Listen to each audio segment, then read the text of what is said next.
हर तरफ फिक्र को दौड़ा के थकाया हमने, कोई दीदी ने मोहम्मद सा न पाया हमने।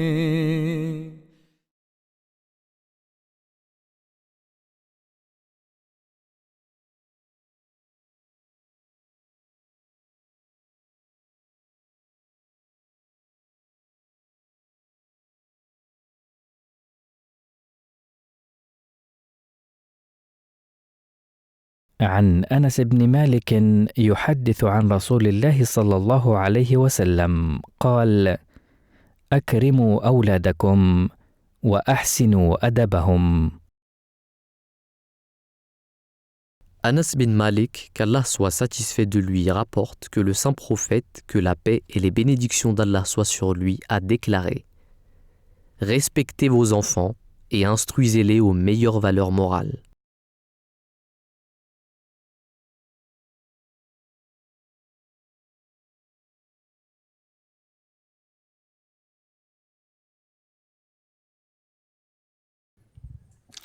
Assalamu alaikum wa rahmatullahi wa barakatuh, chers téléspectateurs, chères téléspectatrices. Nous nous retrouvons pour un nouvel épisode de Lumière sur Hadith. Aujourd'hui, nous allons analyser un hadith qui est très important et qui est très connu aussi par l'ensemble des musulmans. Ce hadith que vous avez entendu au début de cette émission est respectez vos enfants et cultivez en eux les bonnes manières. Nous avons notre frère Ousmane Saab qui est présent. Assalamu alaikum Ousmane Saab. Wa alaikum salam wa rahmatullah. Alors, qu'est-ce qu'on peut dire de ce hadith? Quelles sont les implications et comment on pourrait comprendre ce hadith? C'est un hadith, comme on le voit depuis le début qu'on fait ces séries d'émissions. Dans les épisodes précédents, on voit que l'islam s'attaque à comment faire pour créer une société de gens bien éduqués, disciplinés, des gens qui sont source d'ordre et non de désordre. Et on a attaqué plusieurs, dans les émissions précédentes, manières de faire.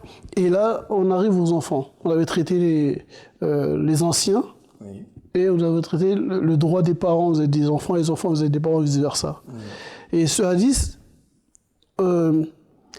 est un des piliers de l'édification d'une société qui progresse et qui progresse, qui avance et qui se réforme, oui.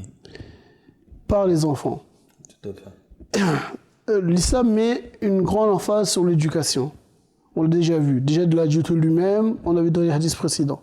Mais là, dans ce hadith, il nous demande l'éducation des enfants. Il y a un hadith qui vient supporter ça. Pourquoi le prophète sallallahu alayhi wa sallam dit « Respectez vos enfants ». Ça, c'est le hadith que vous avez cité, pardon. Dans le hadith que je vous citer, c'est « Éduquez vos enfants, car ils sont un dépôt qu'Allah vous a confié. » Nous devons les éduquer de manière à ce que la société, car eux seront la relève demain, c'est eux les futurs citoyens de la société. Et ce que nous avons été nous-mêmes, le vécu que nous avons, nous devons, comme l'islam nous le demande, puiser dans cela afin d'éduquer nos enfants de sorte à léguer à la nation, à la société future, des personnes qui seront la source du progrès de la société. Si nous échouons dans cela, nous aurons échoué dans le rôle que Dieu nous a assigné. Le prophète nous demande, il insiste sur la manière dont nous devons nous comporter avec les enfants. Dans plusieurs hadiths, il nous dit de les éduquer, de s'amuser avec eux, de ne pas être dur envers les enfants. Il nous demande d'avoir une telle relation avec les enfants qu'on puisse les éduquer moralement. La moralité, elle ne s'apprend pas dans les livres. C'est par le comportement. La relation que le parent il a avec son enfant aurait un impact sur lui. Et ça contribue, ce comportement que nous avons, dans l'éducation que nous lui donnons, par le respect, et non pas la méchanceté, en donnant une bonne estime à l'enfant, en le considérant comme étant un être à part entière, qui mérite l'attention, l'écoute, répondre à ces questions de la meilleure manière que nous puissions, ne jamais utiliser un langage vulgaire, grossier, outrancier ou autre, car tout ce que nous faisons, l'enfant va copier cette chose. Et ce que nous sommes, il le deviendra à cause de nous-mêmes. Mais nous devons, comme ça me le dit, comme le hadith le dit, inculquer les hautes valeurs morales d'éducation à l'enfant de façon à ce que demain, il puisse être un être meilleur que nous-mêmes et continuer à faire progresser la société de manière que nous-mêmes nous n'avons pas pu le faire avec tout ce que nous avions comme connaissance et expérience, mais toujours faire progresser la nation grâce aux enfants. Oui, tout à fait. Donc là, la première implication est encore d'intérêt public, encore bénéfique à la société. On voit qu'effectivement, la considération donnée aux enfants et le respect, l'inculcation de ces hautes qualités morales qui vont développer en eux le respect d'eux-mêmes, la dignité, le sacrifice de soi, sont des qualités qui sont nécessaires dans la société au vu des besoins de la société. C'est-à-dire si on ne développe pas une génération qui est meilleure que nous pour élever le standard par rapport à la base sur laquelle nous sommes, l'augmenter, alors nous avons échoué parce que nous n'avons pas rendu les générations qui viennent meilleures que nous-mêmes. Et là, effectivement, c'est dans un premier ordre d'intérêt public et sociétal. C'est-à-dire que créer une société pacifiée, c'est si on veut que les enfants aient un certain respect, on doit développer en eux le respect d'eux-mêmes. Et l'estime d'eux-mêmes et pas un rejet. Parce que souvent on dit aujourd'hui que dans la société contemporaine, cet enfant qui n'a pas appris à se respecter lui-même ne respectera personne. Et c'est parce que l'inculcation du respect n'a pas été assez mis en avant dans la famille de cet enfant-là que effectivement les débordements arrivent malheureusement. Il est vrai que les enfants, vouloir des enfants est une chose, mais quand l'enfant est arrivé et là, nous n'avons pas d'autre choix que de lui donner quelque chose qui sera un héritage. Oui. Et le meilleur héritage que nous puissions laisser à l'enfant, c'est une bonne éducation. Oui. C'est une bonne moralité. C'est un enfant qui sera fort par rapport aux alliés de la société, aux problèmes de la vie, et qui sera utile à la nation, à l'humanité. C'est un enfant qui sera acteur de l'évolution du progrès de la société. Il sera un facteur aussi de stabilité, et non pas d'ordre, il sera facteur de stabilité, d'ordre, et non pas de désordre de la nation. Et tout va dépendre de l'éducation que nous faisons. Cette éducation, nous l'avons reçue de ce que Dieu nous a inculqué, de ce que le prophète nous a inculqué, et nous devons appliquer la même éducation que nous avons eue, les conseils que nous avons eus du prophète et d'Allah et de son messager, afin que les enfants soient des bons citoyens demain. Il y a des familles, malheureusement, où les deux parents travaillent, et les parents ne voient l'enfant que ne serait-ce que peut-être 2-3 heures ou 4 heures par jour, puisque quand on part le matin, pour certains parents, ils ne peuvent que se lever, faire manger l'enfant et l'envoyer à l'école. Quand ils retournent à la maison, il est relativement tard, les enfants sont fatigués, on mange, ils font leurs devoirs, on reste avec eux quelques 30 minutes, 1 heure, et après ils vont dormir. Donc, au maximum, pour ceux qui ont le temps, ça va faire 4 heures par jour qu'ils pourront voir l'enfant. Vraiment, ils restent avec lui. Donc, l'éducation est très compliquée. L'enfant est à la crèche, ou bien il reste en truc du soir. Donc, l'éducation est compliquée. Il y a d'autres familles qui comprennent par éducation être dur envers l'enfant. Ce que l'islam rejette totalement. Être dur à un moment où on frappe l'enfant pour le faire obéir, ça c'est un problème. L'islam n'a pas eu besoin de faire de loi pour interdire de taper un enfant. Elle n'a pas imposé. Elle impose aux parents eux-mêmes de la retenue, de par leur comportement, la manière d'adorer Dieu. Ne fais pas autrui ce que tu n'aimerais pas qu'on te fasse à toi-même. C'est pareil avec les enfants. Nous devons nous comporter avec eux d'une manière qui soit la meilleure qui soit. Car dans le hadith, on dit ahsinu adabahum. La meilleure des éducations, le meilleur des comportements. Et ça va dépendre de la manière dont on va le faire. Ça demande d'être en relation avec l'enfant, de parler avec lui, de faire des activités avec lui, de l'écouter et d'essayer de le faire raisonner aussi. C'est très important. Chaque question de l'enfant, peut-être que pour nous, il n'y a pas d'importance, parce qu'il répète, mais pour lui, c'est important d'écouter et d'essayer de répondre à ces questions. Un enfant, parfois, vous posez une question une fois, il vous la repose 2 fois, et les parents ont tendance à s'irriter au bout de la 3e fois. Mais si on reste patient à écouter et à répondre à l'enfant, il va l'assimiler. On sait que Rasulullah sallallahu alayhi wa sallam avait l'habitude, quand il donnait un enseignement important, de le répéter 3 fois. Avant que ça reste marqué dans l'esprit d'une personne. Nous devons avoir la même patience avec des enfants. Parfois, ils nous disent une chose, on va le répéter, mais à force de le répéter, ça va rentrer. Si l'enfant sent qu'il ne peut pas discuter avec ses parents, son père s'énerve vite, sa mère s'énerve vite dès qu'il fait une chose, cet enfant va finir par se taire, ne plus parler. Et ça va devenir une boule de nerfs, cet enfant, plus tard. Donc, on a un rôle à jouer en tant que parent, quand on a un enfant, de veiller à lui inculquer la meilleure éducation possible. De prendre sur nous, parce que l'éducation d'un enfant, en vérité, c'est l'éducation de soi-même, c'est la réforme de soi-même.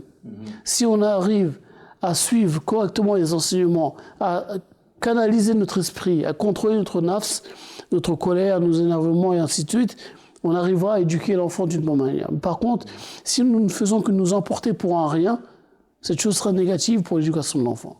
Donc, et on voit aussi des cas où des parents ne s'adressent à leurs enfants que pour leur donner des ordres. Que pour leur donner des ordres. Donne-moi ça, fais ça, fais ci, fais ça. L'enfant ne marche que avec ça. Et donc, cet enfant ne peut pas être épanoui pleinement en recevant que ça comme ordre. Il y a une certaine frustration dans les relations qu'il a avec ses parents. Et nous devons veiller à ces choses de façon à ce que l'enfant soit équilibré et qu'il soit un bienfait pour la nation. Et puis il y a le deuxième, effectivement, qui est très juste. Il y a le deuxième aspect qui est repris dans le Saint-Coran, à savoir ne tuez pas vos enfants. Oui. C'est-à-dire qu'il y a un point assez important qui n'est partagé par aucune religion et qui est mentionné d'ailleurs dans le livre de Hazrat Mirza Bashir Ahmed que nous analysons, qui est que la considération donnée aux enfants, le fait, souvent les enfants sont en demande affective beaucoup plus importante que qui que ce soit. C'est-à-dire que même dans leur rappel répété, vous l'avez dit, leur rappel répété est un appel de considération, en fait. Et souvent, parce qu'on est occupé, parce qu'on a des soucis, problèmes ou autres périphériques qui n'ont rien à voir avec... On a tendance, de manière accidentelle ou inconsciente, à négliger l'importance, d'une part, la considération à donner à cet enfant, et d'autre part, aussi à s'irriter du fait que les sollicitations sont constantes. Mais en fait, c'est une recherche de considération qui est naturelle, qui est mentionnée dans ce hadith, et qui est bénéfique aussi si on sait l'utiliser à bon escient. Mais à contrario, si on ne l'utilise pas à bon escient et qu'on n'inculque pas les bonnes manières et qu'on n'est pas dans cette optique-là et qu'on échoue à le faire, le Coran nous dit « La taqtulu awladikum » ne tuez pas vos enfants. Les gens s'interrogeraient, mais comment on pourrait tuer nos propres enfants? Et bien justement en tuant leur caractère moral. Et leur caractère moral, il est façonné dans la cellule familiale, et leur caractère moral fait que ils ont besoin d'être accompagnés avec considération pour respecter leur sensibilité, parce qu'il y a aussi la sensibilité de l'enfant, pour qu'il développe en lui une confiance en lui, un certain respect, une certaine dignité de lui-même et une certaine confiance avec ses parents, comme vous le disiez, de manière à ce que son caractère moral puisse s'épanouir. Parce que ces qualités ne peuvent pas germer dans un contexte où on fait, sans le vouloir, constamment des remontrances, utiliser des paroles outrancières, abusive, brusque, brutale envers son enfant, qui le brime et qui le ferme à toute possibilité de s'épanouir pleinement dans sa personnalité. Et là, on voit bien qu'effectivement, cet enseignement qui est exclusif à l'islam, qui est donner de la considération à vos enfants, et le socle sur lequel l'épanouissement de l'enfant qui grandit se fait. Et sans ce point-là, aucune bonne manière ne peut évoluer. Comme vous le savez, on passe plus de temps, et vous allez peut-être nous en parler, à mettre l'accent sur une certaine réussite sociale pour nos enfants, réussite scolaire, mettant tout là-dessus et négligeant tout le reste. Oui, ça c'est une chose qu'on voit. On voit que même dans les familles musulmanes, de moins en moins l'accent est mis véritablement sur le côté moral de la personne, d'éducation morale et de bonne manière de la personne. Par contre, tout va être mis en œuvre pour la réussite scolaire de l'enfant. Mais la réussite scolaire de l'enfant, au détriment du côté moral, va poser un problème, puisque on a parlé du mensonge dans les émissions, dans les épisodes précédents. Si cette personne, la morale ne dicte pas sa conduite, la morale n'est pas la source de son éducation et de son devenir, vous allez faire de personnes hautement intellectuelles, de grands fonctionnaires de l'État, des grands politiciens, des grands chefs d'entreprise. Des agents. Par contre, voilà, ces personnes vont utiliser le mensonge. Le mensonge et l'immoralité sera la base de leurs actions. Voilà le risque qu'il y a. D'où pourquoi l'islam met l'accent sur l'éducation des bonnes manières, l'éducation par des bonnes manières, les relations humaines, le respect envers autrui, le respect envers les plus âgés. Oui. L'islam met l'accent sur le côté moral de l'enfant. Et la question de l'éducation séculaire, elle viendra par la suite. Le calife Ali, radiallahu anhu, il disait, ton enfant joue avec lui pendant ses 7 premières années. Ensuite, il dit, puis éduque-le pendant les 7 années qui suivent. Ça fait déjà 14. Il dit, et fais-en un compagnon pour les 7 années suivantes. Ensuite, laisse-le agir à sa guise. Il n'y a aucune forme de coercition là-dedans. On sait que Calife Ali radiallahu anhu avait deux fils, même Hassan et Hussein, les plus connus, qui sont les petits-fils du saint prophète Mohammed sallallahu alayhi wa sallam. Donc en matière d'éducation, on a beaucoup à apprendre de la manière de ces enseignements. Et ce qu'il nous dit là est un conseil qui est donné, mais non pas de forcer l'enfant, de le contraindre, de le frapper parce qu'il n'a pas fait la prière ou parce qu'il n'a pas fait ceci ou n'a pas fait cela. Mais c'est votre comportement, votre éducation qui amènera l'enfant, de par ses bonnes manières, son bon comportement, sa bonne moralité, à avoir une orientation vers le fait religieux. Le fait religieux va forger sa moralité. Sa moralité fera de lui une personne droite dans la société. Si sa moralité n'est pas bonne, il a beau être né musulman dans une famille musulmane, si sa moralité n'est pas bonne, si l'éducation morale qu'il a reçue n'est pas bonne, si les bonnes manières ne lui ont pas été inculquées, cette personne sera un déchet pour la société. Elle sera un déchet pour la société. Et si on voit que les personnes nées dans des familles musulmanes ont des comportements à l'opposé des comportements de bienveillance ou de respect d'autrui dans la société, c'est dû à un manque de moralité, une mauvaise éducation à la maison. Les gens diront, oui, mais c'est la société, mon fils à la maison, il est gentil, mais quand il sort dehors, c'est autre chose. Si l'enfant l'a éduqué par la peur, il est normal qu'à la maison, cet enfant-là ne fera aucun problème à la maison. Il serait calme, obéissant. Parce qu'il sait que s'il ne fait pas telle chose, il va être cogné à la maison. Donc, mais sorti dehors, qui va le cogner dehors? Oui, il va se libérer. Il va se libérer. Et cet enfant-là, qui est un ange à la maison, sera un Satan dehors. Mais si l'enfant a été éduqué dans la tendresse, dans l'amour affectif des parents, dans la surveillance des parents, dans l'accompagnement de ses parents, dans tout ce qu'il fait, cet enfant-là, on pourra cerner sa moralité, son état d'esprit. Qu'est-ce qui ne va pas en lui s'il y a des problèmes. Et par eu égard aux parents, par respect pour ses parents, cet enfant-là aura peur de faire des choses mauvaises dehors, de peur de décevoir, non pas la peur du bâton, mais la peur de décevoir son père et de décevoir sa mère. Et donc il se comportera d'une certaine manière. Voilà ce que l'islam nous demande. Cela revient à nous les parents, et c'est notre obligation que si on a des enfants, avant de demander à la société de l'éduquer, le premier qui doit l'éduquer, ce sont les parents. C'est notre charge première. On ne peut pas laisser et remettre à quelqu'un d'autre l'éducation de l'enfant. Comme vous disiez, le dépôt que sont les enfants que Dieu nous a donné. Tout à fait. Au sein de la communauté, Ahmadiyya, c'est pareil. Je prends le cas de Khudamul Ahmadiyya qui a la responsabilité de Atfalul Ahmadiyya. Nous sommes là pour encadrer, accompagner les parents dans l'éducation des enfants. Nous sommes là pour mettre en place des programmes, des choses qui vont permettre à l'enfant de s'épanouir, d'augmenter ses connaissances séculières et religieuses, d'avoir une aide dans le cadre de ses études ou autres.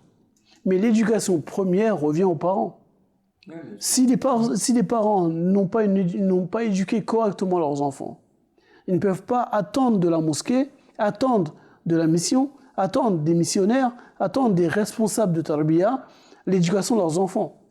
Nous ne pouvons que aider, accompagner et essayer de faire en sorte de leur donner les moyens, les outils qui leur permettront d'éduquer leurs enfants. Mais ils ne peuvent pas abandonner l'éducation de leurs enfants. Ils peuvent demander de l'aide pour l'éducation des enfants si un enfant leur échappe, leur éducation leur échappe. Voilà à quoi nous servons dans le cadre des tanzim par rapport à ceux dont nous avons la responsabilité, les khuddam et les atfal, tout comme les lajna ont la responsabilité des nasarat, c'est la même chose. Nous les accompagnons. Mais les parents sont les premiers responsables de l'éducation morale de leurs enfants, de l'éducation au niveau des bonnes manières de leurs enfants. Oui, ça me rappelle effectivement le comportement du Miss Promé alayhi salam, lorsque effectivement toujours dans cet angle de vue qui est la considération à donner aux enfants, où les enfants faisaient comme tous les enfants, font du bruit, sont un peu plus la maison un peu plus animée. Et un des compagnons du Messie Promé alayhi salam lui a dit que Hazrat Sab, tes enfants font du bruit, ils te dérangent pendant que... Et est-ce que tu ne peux pas leur dire d'arrêter? C'est un des exemples, il y en a plusieurs, où le Messie Promé alayhi salam dit mais va leur dire toi, alors moi je ne peux pas. Donc c'est juste pour dire qu'effectivement, et il y a un incident moi qui me vient à l'esprit, c'est Hazrat le deuxième calife, Hazrat Mirza Bashir al-Din Mahmoud Ahmed, radiallahu anhu, qui étant gamin à l'âge de 2 ans peut-être, qui au milieu d'une réunion du Messie Promé alayhi salam avec ses compagnons et des gens à qui il donnait une dispensation de savoir, où il commence à pleurer dans les bras de son père, et dérangeant l'assemblée, visiblement. Et à ce moment-là, Messie Promé alayhi salam a pris l'enfant et lui a montré l'étoile dans le ciel en lui disant « Regarde cette étoile-là ». Et ça a calmé pour un moment l'enfant qui, lui, était dans l'attention que lui a donnée son père vers une certaine réflexion et pensée. Et de plus belle, l'enfant dit, repleure, crie et dit à son père, je veux maintenant aller sur cette étoile. Emmène-moi sur cette étoile. Et ça a fait rire l'assemblée et le Messie ne s'est pas offusqué. Et pareil pour cette fameuse histoire où le Messie avait composé une œuvre qu'il venait de compléter avec beaucoup de difficultés. Et nous, on sait à quel point aujourd'hui, on serait tenté d'être extrêmement fâché et remonter et même peut-être très vindicatif vis-à-vis de nos enfants, ou même en arriver au coup pour certains. Et le Messie dit lorsque les enfants, je crois que c'était le deuxième calife encore, avaient brûlé le manuscrit, et les gens qui composaient la famille du Messie ne savaient pas comment ils allaient annoncer ça au Messie. Lorsque le Messie est monté et a vu que le manuscrit était brûlé, sa réaction était tout à fait apaisée. Où il a dit, peut-être que Dieu souhaite que je fasse quelque chose de meilleur que ce qui a été fait. Donc ne soyez pas dur envers lui. Ok. Mais donc ça nous montre l'excellence du comportement du Messie qui tire sa source dans l'exemple du saint prophète sallallahu alayhi wa sallam, évidemment, qui était le summum et même de l'excellence dans ses qualités morales, mais qui nous montre, nous, comment nous devons, le chemin est long, dans le fait que même dans les choses les plus graves, les plus, tendues, on doit toujours oublier et relativiser les choses parce que ce sont des enfants, et que les enfants restent des enfants, et que on doit s'assurer que on les brusque pas et on les brime pas dans leur qualité morale et dans leur personne, et en même temps